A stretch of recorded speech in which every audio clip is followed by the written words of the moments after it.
नमस्ते investors. This is Dhruv Bajaj from smart sync services. हमने previous video में डिस्कस करा था कि क्यों हमें pre engineering building as a segment बहुत इंटरेस्टिंग लग रहा है, जिसमें काफी अच्छे टेलविंड्स हैं। एंड रिसेंटली जो क्वार्टरली रिजल्ट्स आ रहे हैं उसमें एक क्लियर साइन दिख रहा है कि ये इसमें जो वॉल्यूम ग्रोथ है वो काफी ज्यादा हाई हो रही है। एंड स्टील के प्राइसेस का भी बेनिफिट इसके मार्जिन में आ रहा है to the overall industry. So in this particular video, we will discuss about a very interesting company which is one of the largest player in India for this industry, and that is Pennar Industries. So अगर हम Pennar industries की बात करते हैं तो ये company के पास more than 40 years of experience है इन दिस इंडस्ट्री। एंड इनके पास काफी सारे प्रोडक्ट पोर्टफोलियो है जिसमें ये लोग प्रेजेंट है, एंड इनके जो क्लाइंटल भी है दैट इज रियली गुड। अगर हम कंपनी की बात करें तो हम इनको दो हिस्सों में डिवाइड कर सकते हैं। एक है इंजीनियरिंग प्रोडक्ट्स जिसमें लोग प्रोडक्ट्स सप्लाई करते हैं to the customers, and second is engineering solutions जिसमें ये लोग सॉल्यूशंस देते हैं। अब अगर हम इनका प्रोडक्ट पोर्टफोलियो की बात करें तो हम प्रोडक्ट पोर्टफोलियो को भी पांच हिस्सों में डिवाइड कर सकते हैं। First is their cold rolled steel pipes, that is cold rolled steel strips. अब ये जो इनका पर्टिकुलर डिवीजन था ये इनका काफी लेगेसी वाला डिवीजन था, जिसमें थोड़े इनके मार्जिन कम होते थे। देन ग्रेजुअली ये लोग ने स्टार्ट करा था अपना प्रिसीजन ट्यूब्स, जैसे CDW करके इनकी जो ट्यूब्स होती है, कोल्ड ड्रॉन प्रेस करके जो लोग ट्यूब्स बनाते हैं बेसिकली, उसका डिवीजन स्टार्ट करता है जिस which is a much higher margin business. And उसका जो प्राइमरली एप्लीकेशन होता है वो ऑटोमोटिव साइड पे होता है। देन इनका जो प्री इंजीनियरिंग बिल्डिंग का जो सेगमेंट है जिसमें लोग मैन्युफैक्चर भी करते हैं pre engineering buildings and erect भी करते हैं, वो डिवीजन ये लोग ने अराउंड 2008 2010 के टाइम पे स्टार्ट करा था। एंड वो डिवीजन लास्ट 5-7 साल में काफी अच्छे से ग्रो करे हैं। अब ये पर्टिकुलर डिवीजन में इनका इंडिया में भी प्रेजेंस है अलॉन्ग विथ यूएसए। देन इनका एक और जो इंटरेस्टिंग डिवीजन है दैट इज हाइड्रोलिक सिलेंडर्स। अब ये जो पर्टिकुलर प्रोडक्ट है इसका एप्लीकेशन होता है शिप बिल्डिंग में, डिफेंस साइड पे एंड कंस्ट्रक्शन साइड में। सो इसकी भी जो एंड यूजर इंडस्ट्री है वो काफी अच्छे वे में ग्रो करे, जिसके बारे में हम आगे डिस्कस करने वाले हैं। And there one last interesting division is railway wagons and coaches. अभी इंडस्ट्री के बारे में हम सबको मालूम है जिसमें काफी अच्छा रनअप आ चुका है पास्ट में। बट हम आगे इसे डिस्कस करेंगे तो you will be surprise to know that despite एक टाइम पे लोग बहुत मेजर प्लेयर थे इस पर्टिकुलर इंडस्ट्री में, but given the tailwinds as well ये लोग ये पर्टिकुलर सेगमेंट में आगे इतना इंक्रीमेंटल इन्वेस्ट नहीं करने वाले। सो गोइंग फॉरवर्ड इनके जो दो तीन की सेगमेंट्स होंगे वो एक प्री इंजीनियरिंग बिल्डिंग सेगमेंट होगा and precision tubes and cold role steel pipes का डिवीजन होगा। अब अगर हम इनका ज्योग्राफी के हिसाब से बात करें तो इनका ज्योग्राफिकल प्रेजेंस काफी अच्छा है। इनके इंडिया में भी काफी सारे प्लांट्स हैं, डिस्ट्रीब्यूशन है, as well as export side में भी इन लोग का यूएसए, यूके, फ्रांस, जर्मनी ये सब में प्रेजेंस है। अगर हम सेल्स मिक्स के हिसाब से समझने की ट्राई करें सो इंडिया से इनका at least in FY23 around 80% of the overall revenues आए थे, एंड एक्सपोर्ट से अराउंड 20% ऑफ द रेवेन्यूज आए थे। अब इसमें एक बहुत इंटरेस्टिंग डेवलपमेंट ये है कि ये लास्ट 3 साल में जो एक्सपोर्ट्स का जो ग्रोथ आया है that has been exponential. For instance इनका FY21 में जो एक्सपोर्ट्स का कंट्रीब्यूशन था that was only 3% of their overall sales, and within 2 to 3 years that has increase to 21%। And अगर हम इनके नंबर्स देखें तो उससे विजिबल है कि इनका जो रेवेन्यू का जो ग्रोथ हुआ है वो काफी ज्यादा स्ट्रांग हुआ है in the past 2 years। And अगर हम आगे जैसे इसका पढ़ेंगे तो इनके मार्जिन भी इंप्रूव हुए फ्रॉम अराउंड 1% to 2.5%। सो इसे दो चीजें तो क्लियर दिख रही है कि तो एक्सपोर्ट से जैसे इनका कॉन्ट्रीब्यूशन बढ़ रहा है, इनका जो ओवरऑल रेवेन्यू ग्रोथ है वो भी इंप्रूव हो रहा है। And second important thing here is कि जैसे जैसे एक्सपोर्ट्स का शेयर बढ़ता रहेगा तो इनके जो ओवरऑल मार्जिन है वो भी पॉजिटिवली इम्पैक्ट होगी। एंड हम एक्सपोर्ट से अगर बात करते हैं तो इनके मेजोरिटी जो रेवेन्यूज आते हैं that comes from USA and UK. And export side पे जो इनका प्रोडक्ट मिक्स रहता है वो 50-50 स्प्लिट है between pre engineering building and product engineering solutions. अब हमने इनके सारे अलग अलग टाइप की डिविजन्स की बात करी है, बट अगर हम इनके क्लाइंटल समझने की ट्राई करेंगे इन ईच पर्टिकुलर डिवीजन तो और बेटर वे में हम अंडरस्टैंड कर पाएंगे इस पर्टिकुलर बिजनेस को। एंड ये बिजनेस का बेस्ट पार्ट ही ये है कि इनका जो क्लाइंटल है in all there particular division that is extraordinary. For example अगर हम इनके स्टील प्रोडक्ट सेगमेंट में बात करें तो इनका clientele includes the like of JSW steel, Adani power and Ashok Leyland जो अपने इंडस्ट्री के बेहमत है। सिमिलरली इनका सिस्टम्स एंड प्रोजेक्ट्स वाला जो डिवीजन है जिसमें ये लोग रेलवे को प्राइमरली केटर करते हैं, उसमें प्राइवेट प्लेयर्स भी इनके पास है like Texmaco rail and engineering and other type के प्लेयर्स भी है जैसे इंटीग्रल कोच फैक्ट्री। ये सब अपने इंडस्ट्री में काफी बड़े बड़े प्लेयर्स हैं। इनका पहले solar EPC and solar power generation का भी डिवीजन था, जो अभी इतना मेजर वे में कंट्रीब्यूट नहीं करता ओवरऑल रेवेन्यूज, बिकॉज इन लोगों ने उस पर्टिकुलर डिवीजन को डिसइन्वेस्ट कर दिया। बट जब इनका वो बिजनेस वर्क करता था तब भी इनके जो क्लाइंटल थे वो काफी अच्छे थे, लाइक एल हो गया, एबीबी हो गया, टाटा पावर हो गया। एंड प्रोडक्ट साइड में अगर हम इनकी बात करें तो इनके जो की डिविजन है, जैसे हमने डिस्कस करते हैं कि ट्यूब्स, जिसका एप्लीकेशन होता है इन ऑटोमोटिव इंडस्ट्री। सो उसमें भी जो मेजर ऑटोमोटिव कंपनीज है like Mahindra and Mahindra, Gabriel limited, Yamaha, MRF, TVS motor and Tata motors as well, ये सब इनके क्लाइंट्स हैं। अगर हम इंडस्ट्रियल कंपोनेंट्स की बात कर ले, जैसे हाइड्रोलिक सिस्टम्स हो गए, उसमें लाइक एंड इनका एक और टाइप का प्रोडक्ट होता है जिसके बारे में आगे डिस्कस करेंगे, जिन्होंने बेसिकली वाइट गुड्स में एप्लीकेशन होता है इसका। तो अगर उसमें हम लोग कस्टमर्स की बात करें तो IFB automotive, endurance tech, India Nippon electricals, ये सब इनके कस्टमर है। एंड मेन जो मेरे को बहुत इंटरेस्टिंग चीज लगती है जिसके वजह से हम लोग ये कंपनी डिस्कस कर रहे हैं, that is pre engineering building. अगर हम उसमें इनका क्लाइंटल देखेंगे तो that is again extraordinary. The likes include Tata power, ITC limited, HUL, Bosch, amazon, Volvo, Reliance, among many other giants. So इससे एक चीज हमको क्लियरली दिख रही है कि इनके जो भी पर्टिकुलर सेगमेंट में इनका प्रेजेंस है उसमें इनका क्लाइंट बहुत सॉलिड है, विच शोज कि इनके कुछ तो इन लोग ने इतने स्ट्रॉन्ग रिलेशन डेवलप करे हैं, बिकॉज इन लोग लास्ट 40 ईयर से बिजनेस ऑपरेट कर रहे हैं, जिसका इन लोग का बेनिफिट मिल रहा है। And other interesting facts regarding the clientele is कि इनके ऑल्दो 500 क्लाइंट्स हो गए for example, which is not a bad number, but कोई भी पर्टिकुलर क्लाइंट से इनका more than 5% of their overall revenues नहीं आते। अब ये पार्ट इंपॉर्टेंट इसलिए बिकॉज इट शोज कि इनका जो ओवरऑल क्लाइंटल है वो काफी डाइवर्सिफाइड है, एंड कोई भी पर्टिकुलर क्लाइंट में इतना कॉन्सेंट्रेशन नहीं है, तो there is low concentration risk on clients. अब इससे दो चीजें होती है कि एक तो आपका जैसे जैसे नए क्लाइंट्स ऐड होते रहेंगे तो आपका ओवरऑल रेवेन्यू ग्रोथ भी अच्छा रहेगा। एंड सिंस ये लोग काफी अलग अलग डिवीजन एंड अलग अलग इंडस्ट्री के क्लाइंट्स को केटर करते हैं, सो अल्टीमेटली आपकी जो सिक्लिकलिटी होनी चाहिए पर्टिकुलर इंडस्ट्री मतलब कंपनी में, वो रिड्यूस हो जाएगी, बिकॉज आप काफी अलग अलग टाइप की कंपनीज को केटर कर रहे हो। एंड सिंस ये लोग लास्ट काफी साल से ये सब कंपनीज के साथ ऑपरेट कर रहे हैं, एंड ये लोग थोड़े स्पेसिफिकेशन के हिसाब से वर्क करते हैं, like they give customise solutions to the clients.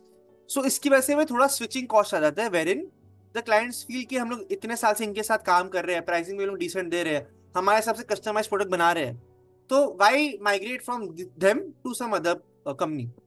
सो काफी स्टिकीनेस रहती है इनके क्लाइंट्स में। अभी अगर हम इनका चार्ट देखें प्राइस का, तो लास्ट 2-3 ईयर्स में ये कंपनी ने more than 3 to 4 times return दिया है, which is much higher than the overall market. And अगर हम इसका और अच्छे से चार्ट पैटर्न समझने की ट्राई करेंगे तो क्लियरली दिख रहा है कि लास्ट 2-3 ईयर्स में कुछ तो चेंज हुआ है बिजनेस में, जो ऐसा शो कर रहा है कि इस बिजनेस में टर्न अराउंड हो रहा है, चाहे हम इनका प्राइस चार्ट देखें या इनके हम ऑपरेटिंग मेट्रिक्स देखें। So the genesis of the turn around came जब मैनेजमेंट ने अपना फोकस एरिया चेंज कर दिया। सो पास्ट में मैनेजमेंट ने अपने कॉन कॉल में एक्सेप्ट करा था कि I think the mistake we made historically is that we choose too many opportunities and we build subscale businesses. We did okay, we were profitable, but we were not able to generate sustainable growth in those business verticals. And अब ये लोग ने क्या चीज change करी वो उन्होंने mention करी है, I think do less and do better in them is a current motto. सो अब ये लोग ने बेसिकली ये अंडरस्टैंड करे कि बिकॉज ये लोग काफी सारे सेगमेंट्स में चले गए थे, तो कोई भी बिजनेस ये लोग ढंग से स्केल अप नहीं कर पा रहे थे। एंड अगर हम एक की एरिया आइडेंटिफाई कर ले कि ये 5-6 सेगमेंट्स है जहाँ पे हमारा करंटली मार्केट शेयर काफी कम है, बट इंडस्ट्री में टेलविंड बहुत स्ट्रॉन्ग है, एंड आपका इंक्रीमेंटली जो आरओसी होगी अपने बिजनेस में दैट विल बी गुड, तो वैसे बिजनेस को अगर केटर करोगे सो अल्टीमेटली आपका बिजनेस काफी अच्छे वे में ग्रो भी कर सकता है एंड अच्छे वे में स्केल कर सकता है। सो लोग ने ये अपनी स्ट्रैटेजी में बहुत अच्छा चेंज लाए थे, जिसका हम आगे डिस्कस करेंगे कैसे ये लोग ने इंप्लीमेंट भी करा है। एंड सिंस ये कंपनी again is a small cap कंपनी, आई गेस 2000 करोड़ का मार्केट कैप है, सो ऐसी कंपनीज में आपको मैनेजमेंट में बैठ लेना बहुत ज्यादा इंपॉर्टेंट हो जाता है, because ultimately they are the drivers of the business. So अगर हम इनकी मैनेजमेंट टीम की बात करेंगे तो मेरे को एक चीज जो इनके बारे में बहुत अच्छी लगी वो ये है कि they are very strong capital allocators. But before we delve into that, some interesting facts about the management team is कि एक तो इनका जो पास्ट एक्सपीरियंस है that is very strong. So जो इनके प्रमोटर है, he has more than 4 decades of experience in the industry. तो एक तो वो खुद बहुत एक्सपीरियंस है, एंड उनके जो बेटे हैं दैट इज आदित्य राव, उनका भी close to 10 years of experience in this particular business. तो एक चीज तो क्लियर है कि succession planning is in place. And second important thing is कि उनका जो एजुकेशन का वो एक्सपीरियंस है that is also really good. So Cornell university से वो पढ़ के आए थे एंड उन्होंने लास्ट 7-8 ईयर्स में काफी बिजनेस को स्केल अप करने में एंड फोकस वे में ग्रो करने में हेल्प करी है. सो आई थिंक कि मैनेजमेंट टीम में may be after his incoming business में काफी ज्यादा इंप्रूवमेंट्स आई है एंड आगे भी ऐसी चीजें होती रहेगी. एंड थोड़े जो फाइनल पॉइंट्स है दैट इज अगेन, इसमें मेरे को कोई भी मेजर कॉर्पोरेट गवर्नेंस इश्यूज नहीं दिखे. इनका कैपिटल एलोकेशन स्ट्रेटेजी काफी डिसेंट रहा है, कोई मेजर रिलेटेड पार्टी ट्रांजेक्शन्स नहीं हुए हैं एंड प्रमोटर की भी जो सैलरी है that has been less than 10% of the overall PAT. So on all those front इनका मेरे को पर्सनली कोई मेजर कॉर्पोरेट गवर्नेंस इशू नहीं लगे. अब अगर हम इनके कैपिटल एलोकेशन स्ट्रेटेजी की बात करें, सो ये लोग ने काफी सारे इंटरेस्टिंग चीजें करी है in the past few years. एक तो ये थी कि ये लोग सोलर मॉड्यूल ईपीसी का काम करते थे एंड सोलर जनरेशन भी करते थे. बट देन दे रियलाइज कि ये जो बिजनेस है, एक तो बहुत आपके मार्जिन बहुत ज्यादा फ्लक्चुएट हो गए, आपके इंक्रीमेंटली जो आरओसी हो गए वो बिजनेस में आइडियली इतने अच्छे नहीं होंगे बिकॉज अगेन कमोडिटी बिजनेस है एंड गवर्नमेंट और ये सब में काफी डिपेंडेंस भी रहता है. And because addressable market size although grow कर रहा है अच्छे वे में, बट कॉम्पिटिशन भी काफी अच्छा बढ़ रहा है. So ideally it is not a very good business to be इन.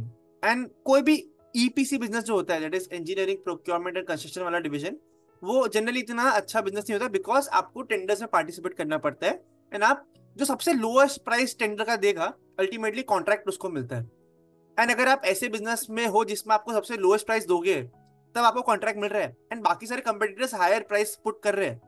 सो अगर आप एफिशिएंटली अपना ये जो इंजीनियरिंग प्रोक्योरमेंट एंड कंस्ट्रक्शन का जो काम होता है वो नहीं करोगे तो नेचुरली आपके तो मार्जिन काफी ज्यादा हिट हो सकते हैं बिकॉज आपके जो रॉ मटेरियल के प्राइसेस होते हैं that are a major component of your overall sales.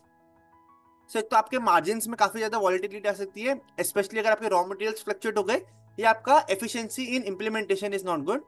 And secondly इसकी जो वर्किंग कैपिटल साइकिल होती है वो जनरली काफी हाई होती है एंड देयर आर चांसेस कि आपके जो कस्टमर्स होंगे वो पेमेंट डिले करेंगे. एंड अगर उन्हें पेमेंट डिले कर दी तो आपकी जो इनिशियल कैलकुलेशन थी regarding your expected ROC in that particular project वो रिड्यूस हो जाती है. सो ओवरऑल ईपीसी का जो काम है वो आइडियली इतना अच्छा बिजनेस नहीं है, ऑल्दो मार्केट करंटली काफी अच्छा वैल्यूएशन दे रही है ऐसी कंपनीज को.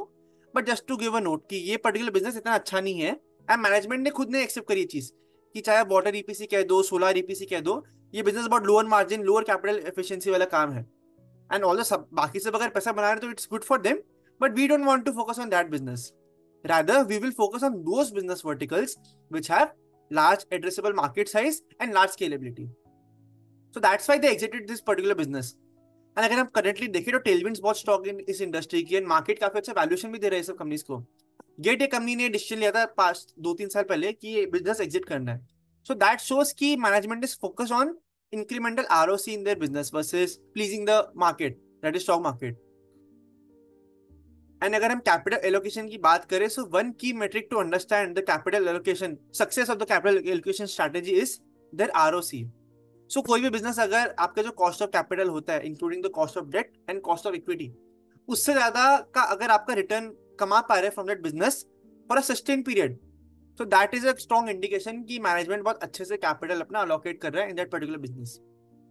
अभी अगर इनका हम पास्ट का देखेंगे रनवे तो इन लोग का जो आरओसी है that has not increased from greater than 15%, like around 10 to 15% के अराउंड होवर करा है. सो आप कहोगे कि ये तो इतना अच्छा कैपिटल एलोकेशन कैसे हुआ बिकॉज आपका आरओसी तो कम दिख रहा है.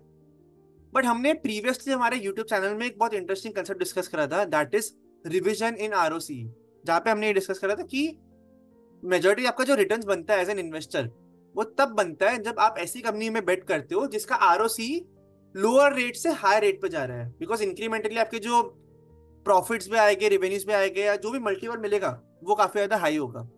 सो हमने उसका रैशनल वो पर्टिकुलर वीडियो में डिस्कस करा था एंड अगर आपने नहीं देखा वो particular video then link will be in the description box.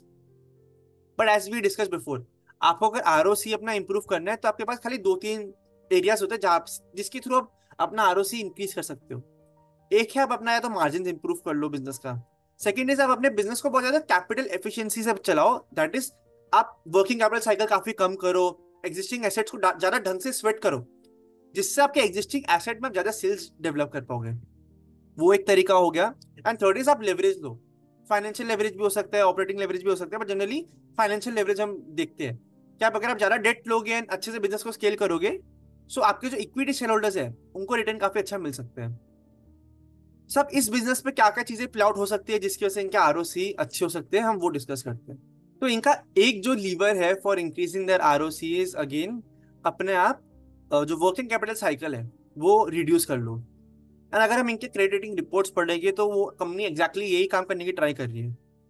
For instance इनका FY 21 में जो वर्किंग कैपिटल साइकिल था overall, that was close to 110 days. And ये लोग ने बाय FY 23 उसको रिड्यूस कर दिया है टू 75 डेज। अब ये पार्ट काफी इंटरेस्टिंग इसलिए लग रहा है मेरे को, बिकॉज अगेन ये लोग का जो रिसीवेबल साइकिल होता है वो जनरली काफी कम ही होता है। एंड ये लोग ने ये वर्किंग कैपिटल साइकिल को कम कैसे करा है, तो इन लोगों ने दो तीन की चीजें करी है। एक तो ये कि जैसे इनका एक्सपोर्ट्स का ओवरऑल शेयर बढ़ता गया, स्पेशली एक्सपोर्ट्स में प्री इंजीनियरिंग बिल्डिंग का सेगमेंट, तो उसमें आपको जो रिसीवेबल साइकिल होती है वो खाली 15 दिन की होती है। सो अल्टीमेटली अगर आपका ओवरऑल एक्सपोर्ट का शेयर बढ़ता रहेगा जब आपकी रिसीवेबल साइकिल कम होगी, तो आपका वर्किंग कैपिटल साइकिल भी रिड्यूस होगा। सेकंड इंपॉर्टेंट थिंग इज ये लोग ने अपना जो इन्वेंट्री पोजीशन है वो भी ग्रेजुअली रिड्यूस करा है। तो इन्वेंट्री भी अगर आपकी कम आपको मेंटेन करनी पड़ेगी, सो अल्टीमेटली आपकी वर्किंग कैपिटल साइकिल भी रिड्यूस होगी। सो इवन दो ये लोग ने अपने क्रेडिटर्स जो दिए होते हैं, जो ये लोग जितने टाइम में अपने क्रेडिटर्स को पे करते हैं, वो इन लोगों ने साइकिल को शॉर्ट करा है। बट डिस्पाइट दैट इन लोग का ओवरऑल वर्किंग कैपिटल साइकिल काफी श्रंक हुआ है। So that is a very good thing that they have done in the past. And now management is targeting की जो 75 डेज भी है, इसको आगे हम अगले 2-3 साल में 60 डेज तक ला सकते हैं। सो अगर आप ये लोग 75 डेज से 60 डेज में लाएंगे तो अल्टीमेटली इनका कैपिटल एफिशिएंसी इंप्रूव हो जाएगा, जिससे इनके आरओसीज में बूस्ट आ सकता है। And again second thing is कि अगर इन लोग अपने मार्जिन इंप्रूव करते हैं आगे जाके, सो उससे भी इनके ओवरऑल आरओसी इंप्रूव हो सकते हैं। एंड मैनेजमेंट ने काफी सारे इनिशिएटिव्स लिए हैं wherein they are saying कि हमारे जो मार्जिन है they can increase from the current rate of 2.5% to 5%, that is PAT margin, in the coming 3 to 4 years। So अगर वो भी इंप्लीमेंट होता है तो इनके अल्टीमेटली आरओसी विल इंप्रूव। अब थोड़े अलग सेगमेंट देखे जहाँ पे इन्होंने काफी अच्छा कैपिटल एलोकेशन दिखाया, तो एक तो ये कि इन लोगों ने लास्ट काफी साल में, बिकॉज इनके पास काफी अच्छा कैश रिजर्व था एंड शेयर प्राइस काफी सस्ता था, तो इन लोगों ने कंसिस्टेंटली बायबैक भी करे थे, जिससे अल्टीमेटली अगर आप सस्ते में अपने शेयर बाय कर रहे हो, सो जो आपके एग्जिस्टिंग शेयर होल्डर्स हो गए उनको बेनिफिट आएगा ही। एंड आप अपने कैपिटल को भी अच्छे से यूटिलाइज कर रहे हो बिकॉज आप शेयर्स को सस्ते में ले रहे हो। देन ये लोग ने जो अभी अपना जो कैपिटल एलोकेशन कर रहे हैं in different segments, so they have a clear strategy कि हम वैसे सेगमेंट से टारगेट करेंगे जहाँ पे ए जो आपका कस्टमर बेस होगा वो बहुत ज्यादा स्ट्रांग होगा, एंड बी वो बिजनेस काफी स्केलेबल होगा एंड सेक्युलर ग्रोथ दिखाएगा। सो फॉर इंस्टेंस ये लोग ने अभी क्लियरली कहा है कि ये लोग का ऑल द रेलवेज का जो डिवीजन है, जिससे पास में लोग around 30-40% of the overall revenues आते थे, उसको ये लोग का बहुत स्केल नहीं कर सकते। दैट इज अभी इन लोग का for example around 300 to 400 crores के रेवेन्यूज आ रहे हैं, if I am not wrong. So they are saying कि अभी हमारा फुल कैपेसिटी हम जितना ऑपरेट कर सकते हैं उतना हम करेंगे, बट हम इसको एक्सपांड नहीं करेंगे, बिकॉज दे बिलीव कि ये इनका प्राइमरी फोकस एरिया नहीं हो सकता। अब इसमें एक इशू ये है कि आपका जो कस्टमर होता है दैट इज गवर्नमेंट, तो एक तो आपको गवर्नमेंट की टेंडर्स में पार्टिसिपेट करना पड़ेगा which is already very competitive in nature. Secondly आपका जो पेमेंट साइकिल होती है गवर्नमेंट काफी बार एक्सटेंड भी कर लेती है।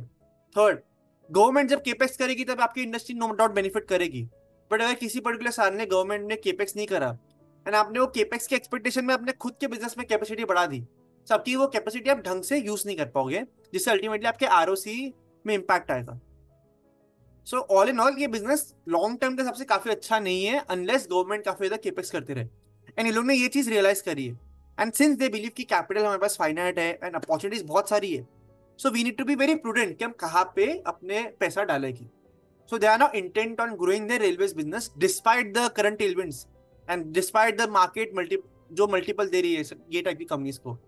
सो in that also shows to me कि इन लोगों का कैपिटल एलोकेशन फ्रंट में फोकस काफी अच्छा हो रहा है gradually. Then as discuss before they have targeted कि हमारे 5 की सेगमेंट्स हो गए जहाँ पे हम लोग फोकस करने वाले हैं, एंड इन लोगों ने उसको ऐसे में आइडेंटिफाई करा कि एक तो आपकी इंडस्ट्री जो बहुत अच्छे से स्केल अप होने वाली है, एंड करेंटली ये लोगों का खाली 5% जितना मार्केट शेयर भी नहीं है। सो एक तो आपकी इंडस्ट्री सेक्युलरली ग्रो करने वाली है एंड आपका एग्जिस्टिंग मार्केट शेयर कम है, तो आप आगे जाके मार्केट शेयर भी स्नैच कर पाओगे। सो इसके से भी अगेन काफी लॉन्ग रनवे है of growth in this particular industry, and since industries में जो आरओसी है वो काफी अच्छे है, सो इनकी इंक्रीमेंटली भी जो आरओसी आएगी ओवरऑल बिजनेस सेगमेंट के हिसाब से वो अच्छे हो गए। सो ये स्ट्रैटेजी भी इनको आगे जाके बेनिफिट कर सकती है।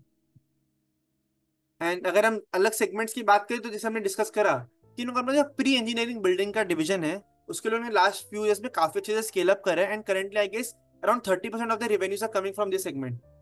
एंड जैसे हमने डिस्कस करा कि प्री इंजीनियरिंग सेगमेंट जो होता है उसमें आपका जो पर्टिकुलर एरिया में आपका प्लांट होता है उसकी विसिनिटी के अराउंड 500 to 1000 किलोमीटर्स में ही आप जनरली सप्लाईज दे सकते हो, बिकॉज अगर आप उसके बियॉन्ड जाओगे तो आपके फ्रेट कॉस्ट बहुत ज्यादा बढ़ जाएंगे एंड आपकी जो सर्विस होगी वो अनइकोनॉमिकली हो जाएगी।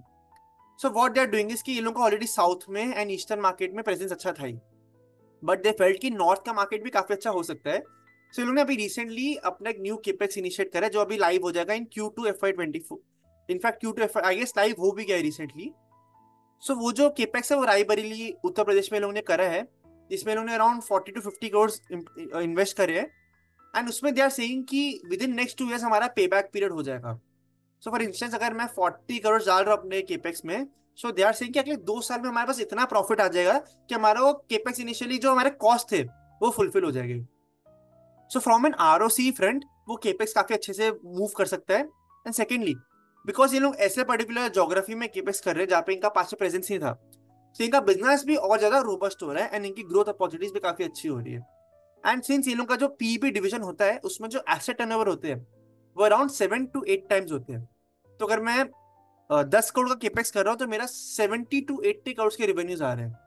Since they are doing a capex of around 40 to 50 crores, so they can generate a revenue of around 300 crores from that particular capex। तो जैसे भी ग्रोथ काफी अच्छा आने वाला है।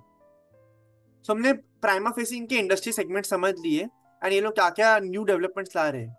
And another interesting thing that I forgot is कि ये लोग का जो CDW पाइप्स करके जो इनका बिजनेस है उसमें भी ये लोग अभी लार्जर डायमीटर पाइप्स को टारगेट कर रहे हैं जिसमें इनके मार्जिन विल भी हायर। तो that is a value added product जहाँ पे ये लोग गो थ्रू कर रहे हैं। अब अगर हम इनके सम सॉफ्टवेयर एस्पेक्ट समझने की ट्राई करेंगे, तो जैसे मैंने पहले डिस्कस करा कि ये लोग काफी ज्यादा स्ट्रॉन्ग बिजनेस मिक्स में फोकस कर रहे हैं एंड दे बिलीव कि हमको प्राइवेट सेगमेंट को टारगेट करना है versus government segment. Because government वाले सेगमेंट में क्या एक तो गवर्नमेंट के केपेक्स में काफी डिपेंडेंट हो एंड आपके मार्जिन भी जनरली कम होते हैं। सो दे आर सेइंग कि हमको अपना बिजनेस ज्यादा रेजिलियंट बनाना है by targeting the private sectors. So ये मेरे को बहुत इंटरेस्टिंग चीज लगी। फिर इन लोगों को अगर आगे गाइडेंस देखे तो वो भी काफी ज्यादा बुलिश है। सो दे आर गाइडिंग कि हमारा डबल डिजिट में रेवेन्यू ग्रोथ आने वाला है इन द कमिंग 3-4 years। हमारा जो पीक रेवेन्यूज एक्जिस्टिंग एसेट्स है वो अराउंड 5,000 करोड़ का आ सकते हैं एंड ये लोग इंक्रीमेंटली भी काफी केपेक्स कर रहे हैं। सो आई थिंक कि बाय FY28 ये लोग अराउंड 6,000 करोड़ समथिंग के रेवेन्यूज कर सकते हैं।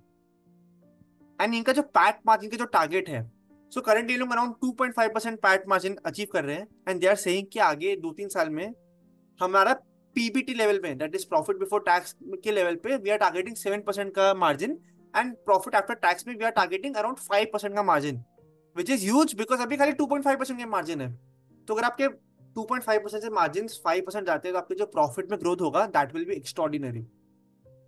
एंड इनका अगर बिजनेस मिक्स समझने की ट्राई करें तो इनका जो H2 होता है that is second half of the financial year वो थोड़ा ज्यादा डोमिनेंट होता है। सो इसलिए हम इसको Q1Q बेसिस में जज नहीं कर सकते। एंड जैसे हमने डिस्कस करा कि ये बिजनेस ने पास्ट में काफी सारे नए नए सेगमेंट्स इंट्रोड्यूस करे अपने बिजनेस में जिससे ये लोग अपना बिजनेस मॉडल को मोर रेजिलियंट एंड मोर डोमिनेंट बना पाए। सो आगे मेरे को इस पर्टिकुलर बिजनेस में काफी सारी अपॉर्चुनिटी दिख रही है। जैसे ये लोग ने लास्ट 1-2 साल में डिफेंस एंड एरोस्पेस इंडस्ट्री में भी एंट्री मारी है and they are targeting value added precision engineering products. So वो बिजनेस का हमको आइडिया नहीं कि कितना अच्छा स्केल हो सकता है but because this industry is very robust and काफी अच्छे टेलमेंट्स है, सो इधर से मे भी एक बहुत अच्छा बिजनेस बन सकता है जो अभी करंट वैल्यूएशंस में बेक्ड इन नहीं है। देन ये लोग हाइड्रोलिक सिलेंडर्स में जो इनका एंड यूजर इंडस्ट्री है that includes construction equipment, ship building and bulk cargo handling, and ये इंडस्ट्री भी काफी अच्छे टेलमेंट्स के थ्रू गो थ्रू कर रही है। सो इधर भी ग्रोथ अच्छा आएगा। Then they are market leader in compressor shell supply to leading OEMs in white good space. So ये सेगमेंट बिकॉज काफी सेक्युलर रनवे रहता है ये पर्टिकुलर इंडस्ट्री का दैट इज वाइट गुड्स का, तो अल्टीमेटली ये लोग बेनिफिट करेगी। एंड देन ये लोग का एक और डिवीजन है विच इज टेक पेनार। अब टेक पेनार में ये लोग सर्विसेज देते हैं like product engineering and plant engineering services, automation हो गया, controls and automation solution and services. तो ऐसे टाइप की काफी सारी सर्विसेज देते हैं। अब ये लोग ने एक अपनी सब्सिडी के थ्रू ये काम कर रहे हैं एंड इसमें भी मैनेजमेंट काफी बुलिश कमेंट्री दे रही है that is they are targeting कि अगले 2-3 साल में हमारा रेवेन्यू डबल हो जाएगा from this particular segment. And since अभी एग्जिस्टिंग बिजनेस मिक्स में इसका कॉन्ट्रीब्यूशन काफी ज्यादा कम है एंड इसकी एक अलग सी मैनेजमेंट टीम है कंप्लीटली। सो ये भी एक बिजनेस यूनिट आगे जाके काफी बड़ा हो सकता है बिकॉज एक तो ये बिजनेस सेगमेंट है इसमें आपके सर्विसेज दे रहे हो तो आपके मार्जिन बहुत ज्यादा हाई हो गए, सो आपके जो ROC होगी वो तो हाई हो गई एंड आपको इतना कैपिटल उसमें डिप्लॉय नहीं करना पड़ेगा to grow that particular business. So this can again be a very interesting business opportunity going forward जो अभी करंटली वैल्यूएशन में मे भी इतना बेड इन नहीं हो। तो मैं भी वैल्यूएशंस की बहुत बात करूँ तो let's do some basic workings जिस हिसाब से मैनेजमेंट गाइड कर रही है। सो करंटली अगर हम FY 24 की बात करें, so they ended that year with 3100 crore की सेल्स, एंड इनका जो पैट मार्जिन था दैट वाज अराउंड 2.5%। सो सबकी से इनका जो पैट आता है that is around 77 crore. And current level पे अगर हम इनका पी देखेंगे, एंड आई एम सेइंग कि अभी करंटली इनका जो शेयर प्राइस है दैट इज अराउंड 190 रुपीज। सो उस हिसाब से इनका पी इज अराउंड 30 टाइम्स। अब जिस हिसाब से मैनेजमेंट गाइडेंस दे रहा है, अगर हम उस वे में फैक्टर इन करने की ट्राई करिए क्या अपॉर्चुनिटी हो सकती है। सो आई एम सीइंग कि अगले ये लोग 4 साल में अराउंड 15% से अपना सेल्स ग्रो कर सकते हैं, बिकॉज ये लोग नए केपेक्स कर रहे हैं। एग्जिस्टिंग कैपेसिटी में काफी अच्छा ग्रोथ पॉसिबिलिटी है to grow that utilisation levels, and industry में टेलमेंट स्ट्रॉन्ग है। सो उस हिसाब से इनका sales can increase to around 5400 by FY 28। And अगर ये लोग पैट मार्जिन का जो गाइडेंस दे रहे हैं कि हम लोग 2.5% से 5% का पैट मार्जिन अचीव करते हैं, so again that's why I am saying कि अगर इनका पैट मार्जिन में इंप्रूवमेंट आती है तो operating leverage will come into play, जिसकी वजह से ऑल्दो इनका सेल्स ग्रोथ खाली 15% से हो रहा है, बट इनका प्रॉफिट ऑलमोस्ट 4 गुना हो जाएगा अगले 4 साल में, from 77 crore to around 270 crore. जिससे अगर हम देखेंगे तो इनका फॉरवर्ड जो पी होगा FY 28 का that will be around 9 times. No again इसमें काफी मेजर रिस्क है कि अगर कंपनी एग्जीक्यूट नहीं कर पा रही ढंग से अपना जो गाइडेंस है, सो शेयर प्राइस में भी इतना अच्छा परफॉर्मेंस नहीं देगा। But we are just trying to see multiple optionalities, अगर ये अचीव करती है तो क्या चीजें हो सकती है। सो उस वे में FY 28 forward P is around 9 times. अगर हम एग्जिट मल्टीपल निकालने की ट्राई करें, सो हिस्टोरिकली ये बिजनेस को 15 से 20 टाइम का ही पी मल्टीपल मिला है in the good times as well. तो अगर हम उस वे में एग्जिट पी मल्टीपल कैलकुलेट करने की ट्राई करें तो मैंने 3 केसेस लिए हैं। एक तो इनको एग्जिट मल्टीपल 15 टाइम्स मल्टीपल का मिलता है, तो उस हिसाब से मेरे 4 साल में जो एब्सोल्यूट रिटर्न हो गए that will be around 62%, and मेरा जो केगर होगा that will be close to 12.9%, which is not bad. अगर मैं इनका 20 टाइम्स पी मल्टीपल लेता हूँ which is my base case scenario, so उस हिसाब से मेरा absolute return will be around 116%, and मेरा जो केगर होगा that will be close to 21% from current levels. And अगर मार्केट इनकी ग्रोथ स्टोरी में उस टाइम पे काफी बुलिश हो एंड इनको अच्छा वैल्यूएशन मल्टीपल देता है, जो करंटली प्रोजेक्ट करना बहुत ज्यादा डिफिकल्ट है बिकॉज वी नेवर नो कि क्या टाइप का मल्टीपल मिल जाए बिजनेस को, उस हिसाब से इसमें अराउंड 170% का रिटर्न आ सकता है on absolute basis, and CAGR की बेसिस में 20% का रिटर्न आ सकता है। सो प्राइमा फेसी ये business is not very cheap and not very expensive either. अगर बिजनेस से ढंग से एग्जीक्यूशन करा, रिस्क मैनेजमेंट ने जो गाइडेंस दी है वो एक्चुअल में ये लोग अचीव कर पाते हैं, एंड मार्केट बहुत एक्सूबरेंट होता है, इनको अच्छा वैल्यूएशन मल्टीपल देता है, तो अच्छा रिटर्न बन सकता है even from current levels. So again the idea here is कि आपकी वैल्यूएशन बहुत ज्यादा एक्सपेंसिव भी नहीं है बहुत ज्यादा चीप भी नहीं है, क्या वैसे बोल पाओगे चलो बहुत ज्यादा मार्जिन ऑफ सेफ्टी है। सो एग्जीक्यूशन में बहुत ज्यादा डिपेंडेंस है इस बिजनेस में। सो आगे हमको इसका एग्जीक्यूशन ट्रैक करते रहना होगा कि अगर एग्जीक्यूट कर पा रहे ढंग से तो कैसा बिजनेस परफॉर्म कर सकता है। So that is my initial reading on the valuation friend. But मैंने काफी सारे पॉजिटिव तो डिस्कस कर लिए, इस बिजनेस में काफी नेगेटिव्स भी है। So what are those? First is again execution risk बहुत ज्यादा हाई है, specially in the current valuation, because इसको पास्ट में कभी इतना अच्छा मल्टीपल मिला ही नहीं। अभी अराउंड 30 टाइम्स मल्टीपल मिल रहा है, तो मार्केट इज ऑल्सो सीइंग कि बिजनेस टर्न अराउंड हो रहा है, आगे अच्छा ग्रोथ आने वाला है। सो उस बेसिस में इसको अच्छा मल्टीपल दे रहे हैं मार्केट। तो अगर अचीव करेगा तो नो डाउट पैसा बन जाएगा शेयर होल्डर्स के लिए, बट अगर नहीं कर पाए तो इतना अच्छा रिटर्न नहीं भी बन सकता। एंड मैनेजमेंट इज गाइडिंग कि हमारे अगले 3-4 साल में 5% का पैट मार्जिन हो जाएगा। एंड अगर हम हिस्टोरिकली देखें तो लास्ट 5-7 साल में इनका मार्जिन खाली 2 से 3% के बीच में होवर कर रहा है। सो दे आर सेइंग कि हम लोग डबल कर देंगे अपना मार्जिन फ्रॉम 2.5% टू 5%। सो ये बहुत टॉल आस्क है, and I am not saying कि ये लोग अचीव नहीं कर सकते, बट अगेन ये एग्जीक्यूशन रिस्क की बात आ जाती है कि पास्ट में तो इन लोगों ने एटलीस्ट ये पर्टिकुलर नंबर कभी देखा नहीं है। And since business is in a changing direction, जैसे ये लोग जो आगे जो भी केपेक्स कर रहे हैं वो थोड़ा हायर मार्जिन प्रोडक्ट सेगमेंट में कर रहे हैं, सो नेचुरली बिजनेस में चांसेस है कि मतलब मार्जिन इंक्रीज हो सकते हैं, but that we need to track going forward. Second is इनका जो एंड यूजर इंडस्ट्री है, चाहे ऑटोमोटिव सेगमेंट हो जाए, शिप बिल्डिंग हो जाए, या फिर प्री इंजीनियरिंग बिल्डिंग के भी जो कस्टमर्स हो जाए, वो सब बहुत ज्यादा सिक्लिकल है इन a sense.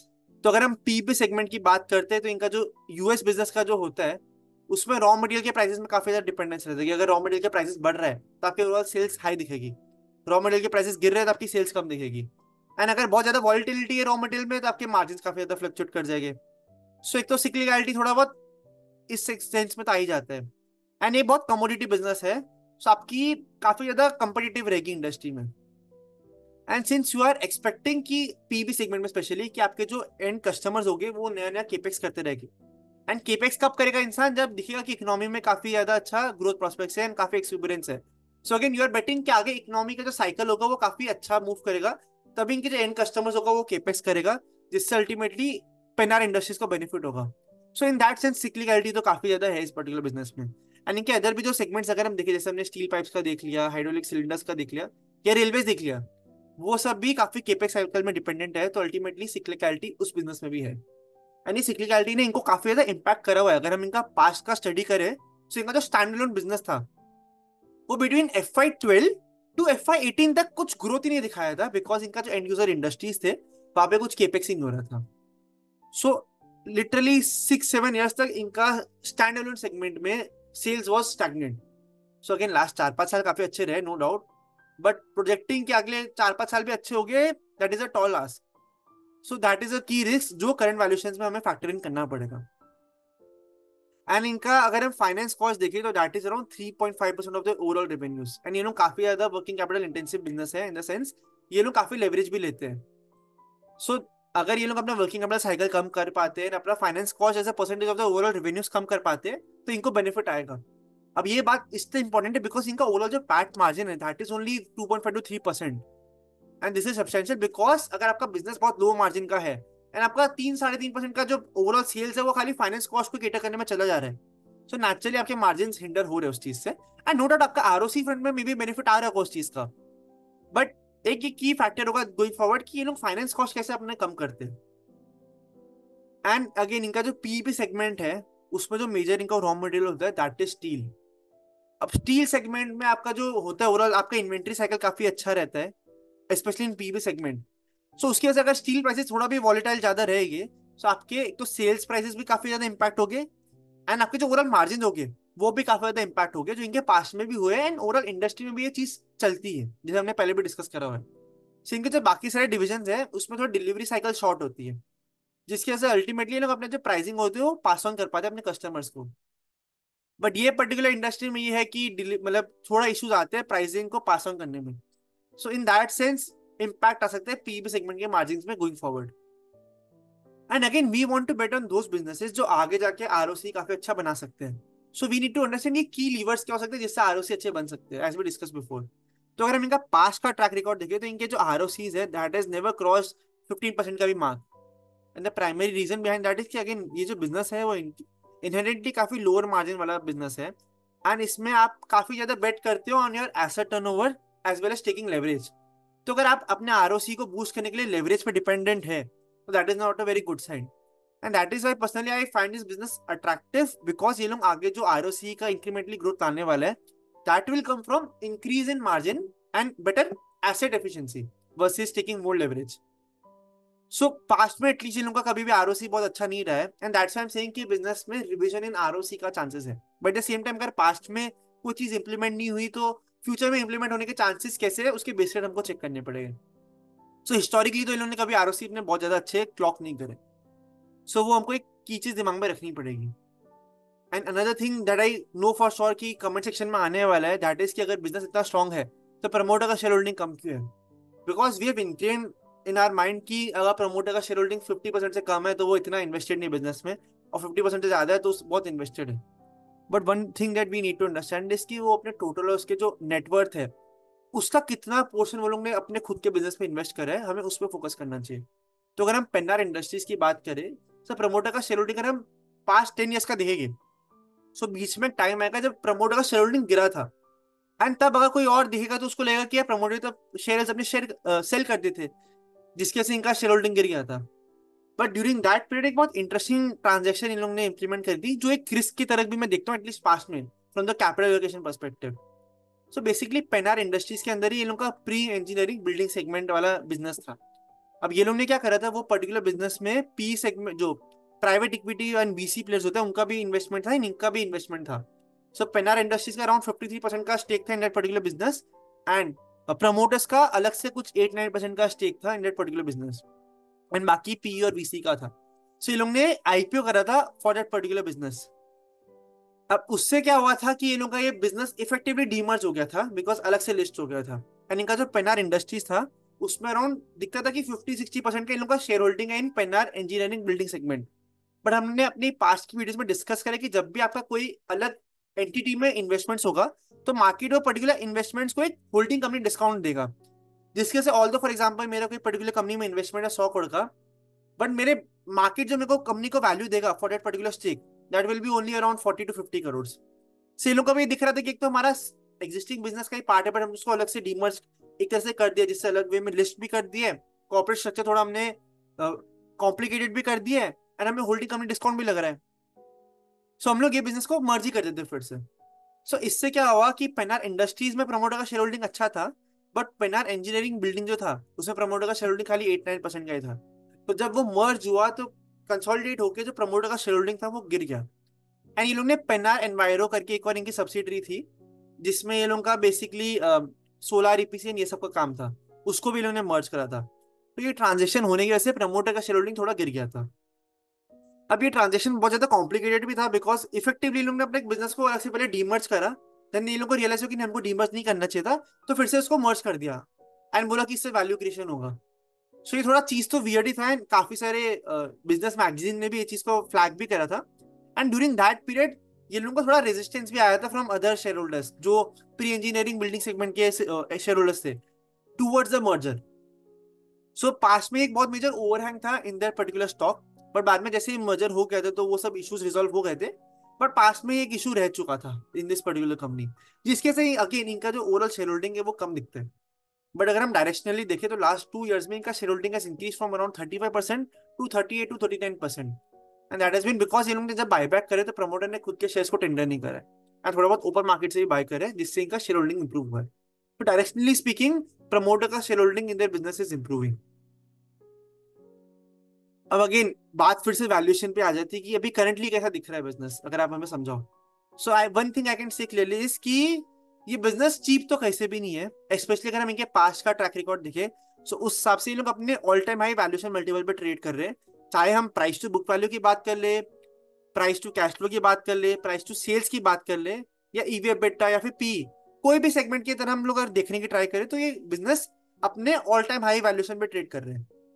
But again as हमने देखा है कि बिजनेस एक ट्रांसफॉर्मेशन फेज के थ्रू गो थ्रू कर रहा है, जहाँ पे इसके मार्जिन इंप्रूव हो रहे हैं, इसका ओवरऑल आरओसी सेगमेंट इंप्रूव हो रहा है, इसका जो फ्यूचर की जो विजिबिलिटी है वो इंप्रूव हो रही है। And market is slowly and gradually realising कि प्रमोटर्स काफी स्ट्रॉन्ग कैपिटल एलोकेटर्स हैं। सो उसकी वजह से भी मे बी मार्केट इसको काफी अच्छा वैल्यूएशन मल्टीपल दे रहा है, बिकॉज फ्यूचर में ग्रोथ प्रोस्पेक्ट इसके अच्छे दिख रहे हैं। So how should we look at this?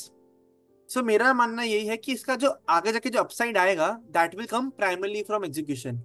तो अगर हम करंट लेवल्स पे बाई करते हैं बिजनेस को एंड आगे जाके execution is as per the guidance, तो नेचुरली आपका 20 to 25% का किगर बन सकता है।